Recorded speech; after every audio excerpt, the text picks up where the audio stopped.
અમદાવાદ, વડોદરા અને સુરતની જ્યાં મોલ્સમાં કરવામાં આવ્યું છે મોક ડ્રીલનું આયોજન, અને જ્યારે આ પ્રકારની વોરની પરિસ્થિતિ ઉદ્ભવે ત્યારે કઈ રીતે નાગરિકો પોતાનો બચાવ કરી શકે તે માટેની સૂચનાઓ અને વોરની પરિસ્થિતિ સર્જાય ત્યારબાદ કેવી કેવી પરિસ્થિતિ ઊભી થઈ શકે છે તે તમામ તૈયારીઓ જે છે તે મોક ડ્રીલમાં દર્શાવવામાં આવી છે। આપ જોઈ રહ્યા છો બે અલગ અલગ તસવીરો, જેમાં એકમાં આગ બુઝાવવાની તજવીજ હાથ ધરવામાં આવી છે, બીજી તરફ જ્યારે એર સ્ટ્રાઇક કરવામાં આવે ત્યારે કેવી પરિસ્થિતિ ઉદ્ભવે અને ત્યારે ક્યાં છુપાવવું તે યોગ્ય હોઈ શકે તેની પણ તાલીમ જે છે એ આ મોક ડ્રીલ દરમિયાન આપવામાં આવી રહી છે।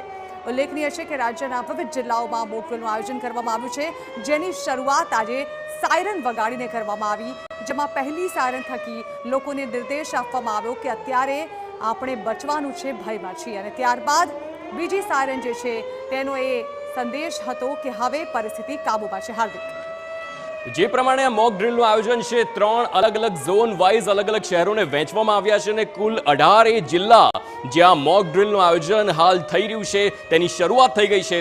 આજે દ્રશ્યો બે જોઈ રહ્યા છો, એક વડોદરાના દ્રશ્યો છે અને બીજા સુરતના દ્રશ્યો છે। આ દ્રશ્યોમાં જોઈ શકાય છે કે કેવી રીતે અલગ અલગ સાયરન વાગે છે અને ઇમરજન્સીની સ્થિતિમાં શું કરવું તે પણ અહીં દર્શાવવામાં આવી રહ્યું છે।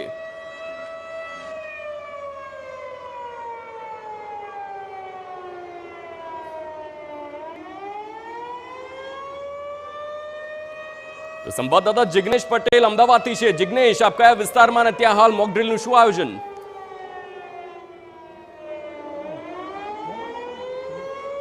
ડન છે, ફ્રેમ નથી દેખાતી।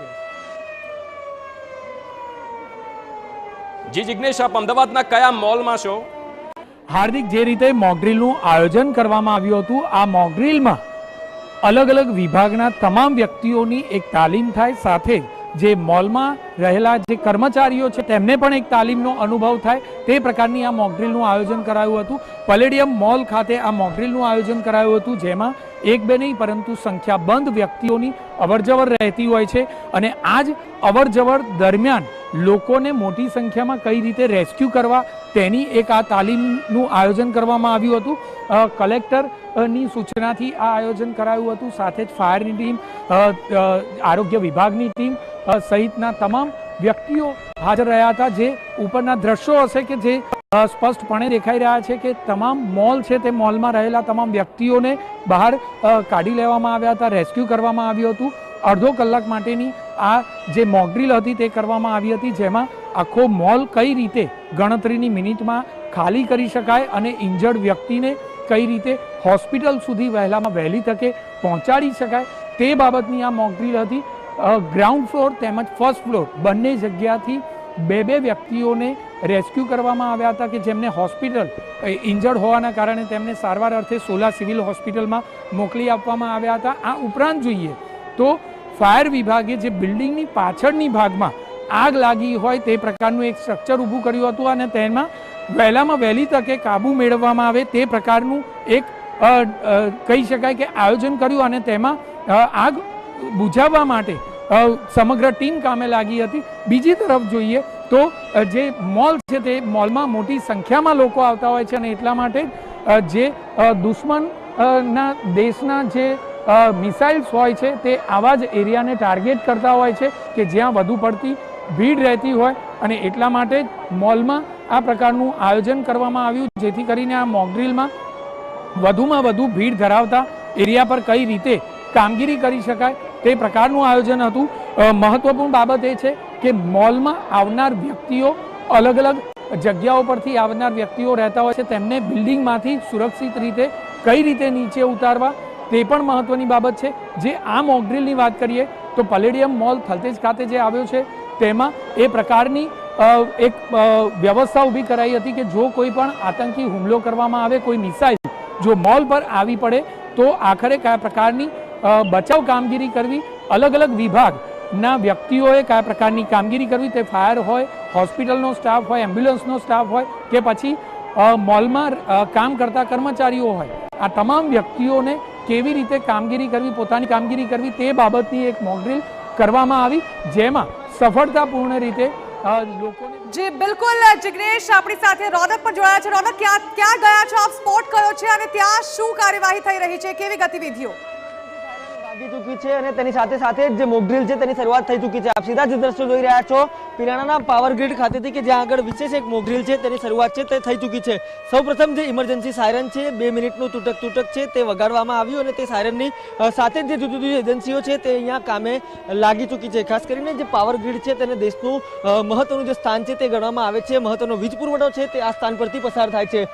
સૌપ્રથમ જે સાયરન છે તે એક્ટિવ થયા બાદ અહીંયાથી જે તમામ કર્મચારીઓ છે જે કાર્યરત હતા જે મકાનમાં હતા તે તમામને ઇવેક્યુએટ કરીને એક સેફ પ્લેસ પર મોકલવામાં આવ્યા છે। તેની સાથે જે સાયરન એક્ટિવ થયું એ સાયરન એક્ટિવ થયા બાદ જે જુદા જુદા વિભાગો છે તેમને પણ જે જાણ છે તે કરવામાં આવી છે। તેની સાથે જે અન્ય લોકેશન પર છે તે પણ અહીંયા સર્ચ અત્યારે ચાલી રહ્યા છે। સર્ચની સાથે સાથે જે એમ્બ્યુલન્સ છે તેને પણ સ્ટેન્ડ બાય મોડ પર કરવામાં આવી છે। આ એમ્બ્યુલન્સના ઉપરાંત જે ફાયર વિભાગ છે તેને પણ સત્તાવાર રીતે જાણ કરી દેવામાં આવી છે। એટલે કે જે ઇમરજન્સી સ્થિતિ છે કે જ્યારે બોમ્બાર્ડિંગ કે એ પ્રકારની સ્થિતિ ઊભી થાય તેવા સંજોગોમાં શું કરવું તેનું પણ અત્યારે જે પ્રશિક્ષણ છે તે લોકોને આપવામાં આવી રહ્યું છે। તમામ જે વિભાગો છે તે એકબીજા સાથે સંકલન કરીને સતત જે કામગીરી છે તે કરી રહ્યા છે। ખાસ કરીને જે મોક ડ્રીલ છે તેમાં જુદા જુદા 12 વિભાગો છે તેમની સાથે સંકલન છે તે હાલ કરવામાં આવી રહ્યું છે। એટલે કે સૌપ્રથમ તો જે સૌથી પહેલા કમ્યુનિકેશન કરવાની જે વાત હોય તો એ કમ્યુનિકેશન છે તે કરવામાં આવી રહ્યું છે। આ કમ્યુનિકેશન બાદ જે કંટ્રોલ રૂમ છે તેની મદદ લેવામાં આવી છે। કંટ્રોલ રૂમ બાદ જે સિવિલ ડિફેન્સ એટલે કે જે મેઇન વોર્ડન સર્વિસીસની જે વાત હતી તે પણ અહીંયા તૈયાર કરવામાં આવી છે। આ ઉપરાંત કેઝ્યુઅલ્ટી એટલે કે ઇમરજન્સીની સ્થિતિમાં કોઈ પણ પ્રકારની કેઝ્યુઅલ્ટીની સમસ્યા જે સામે આવે છે તો તેને લઈને તાત્કાલિક શું એક્શન લેવા તે પણ અત્યારે બતાવવામાં આવી રહ્યું છે। આપ જુઓ વધુ એક વખત જે સાયરન છે તે અહીંયા એક્ટિવ કરવામાં આવ્યું છે અને એ એક્ટિવ થતાની સાથે જ જે કેટલાક એક્શન છે તે લેવામાં આવી રહ્યા છે। Training service, rescue service, transport અને ડેપો વિભાગ આ તમામની જે મદદ છે તે લેવામાં આવી રહી છે। આ ઉપરાંત સપ્લાય સર્વિસ છે તેનો પણ અહીંયા જે અગત્યનો ભાગ છે તે લેવામાં આવી રહ્યો છે। મહત્વની વાત એ છે કે આ જે મોક ડ્રીલ છે તેના માટે વિશેષ જે નોડલ અધિકારીઓ છે તે નોડલ અધિકારીની જે ખાસ નિમણૂક છે તે કરવામાં આવેલી છે। નોડલ અધિકારી આપણે હાજર છે તેમની સાથે વાત કરશું। સર, મોક ડ્રીલનું આયોજન વિશેષ ખાસ કરીને શું શું પ્રક્રિયાઓ અત્યારે ફોલો કરવામાં આવી રહી છે? અત્યારે હું તમને થોડી વારમાં બ્રીફ કરું। અત્યારે જે એર સ્ટ્રાઇક પૂર્ણ થઈ છે એનું એલાર્મ વાગ્યું છે એટલે હું બધાને સંબોધી દઉં છું, ત્યારબાદ આપને બ્રીફ કરી દઉં છું। સ્વાભાવિક રીતે જે મોક ડ્રીલ હતી તે મોક ડ્રીલ સૌથી પહેલા તો અહીંયા 2 મિનિટનું એલાર્મ વાગ્યું જે સાવચેતીનું એલાર્મ હતું। હવે જે એલાર્મ ફરી એક વખત જે આપણને સંભળાઈ રહ્યું છે એ એલાર્મ એ સૂચવે છે કે હવે સબ સલામત છે, તમામ લોકો પોતાની જે વ્યવસ્થાઓ છે તે સંભાળી શકે છે। એટલે કે જે અધિકારીઓ છે જે તેમનું કામ છે તે અત્યારે મોક ડ્રીલ મુજબ કરી રહ્યા છે અને જે લોકો છે તે તેમને ઇમરજન્સી સ્થિતિમાં શું કરવું તે મામલે સજાગ છે તે કરી રહ્યા છે। લગભગ કેટલા સમય સુધી આ મોક ડ્રીલ જે છે તે કરવામાં આવી છે અને હવે શું કરવામાં આવશે? માફ કરશો, રોનક સાથેનો સંપર્ક કપાઈ ગયો છે। અલગ અલગ તસવીરો આપની ટીવી સ્ક્રીન પર આપ જોઈ રહ્યા છો જ્યાં મોક ડ્રીલ આયોજિત કરવામાં આવ્યું છે ત્યારે કઈ